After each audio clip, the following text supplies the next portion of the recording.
क्या आपको कभी ऐसा लगा है कि आपकी लाइफ ने आपके सपनों पर बस पॉज बटन दबा दिया है? आयशा के साथ भी ऐसा ही हुआ था। रामपुर की एक लड़की जो स्केचिंग, डिजाइनिंग और बिल्डिंग्स बनाने के सपने देखती थी। वो हमेशा आर्ट क्लास में सबसे पहले वॉलंटियर करती थी। उसकी हंसी उसकी खिड़की के बाहर हलचल भरी गलियों में गूंजती थी।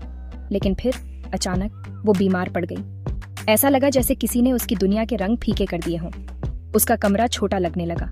उसकी स्केचेस बुक पर धूल जम गई, यहाँ तक कि उसके हाथ भी कांपने लगे। उसके दोस्तों की आवाजें बैकग्राउंड में फीकी पड़ गईं और बाहर का शहर ऐसा लगा जैसे उसके बिना आगे बढ़ रहा हो।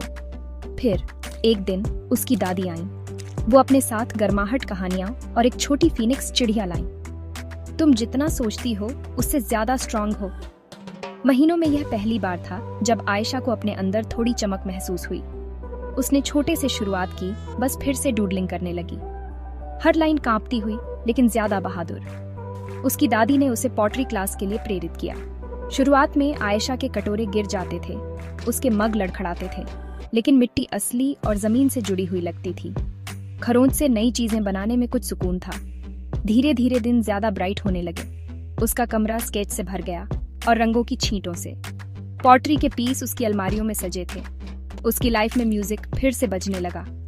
अब उदास धुन नहीं, बल्कि कुछ उम्मीद भरी।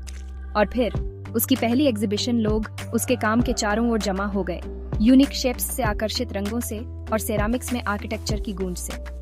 यह एक सेलिब्रेशन था उस फ्यूचर का जो उसने टूटेपन और उम्मीद से बनाई थी। आयशा सीधी खड़ी थी, क्षितिज को देखकर मुस्कुरा रही थी, जहां पुराने सपने और नए सपने मिल रहे थे।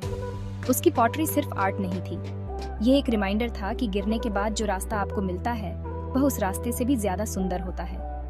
तो अगर आप कभी खोया हुआ महसूस करें तो आयशा को याद करें, खुद को बदलने दें, कुछ नया करने की कोशिश करें और उम्मीद को बढ़ने दें, एक छोटा कदम एक बार में।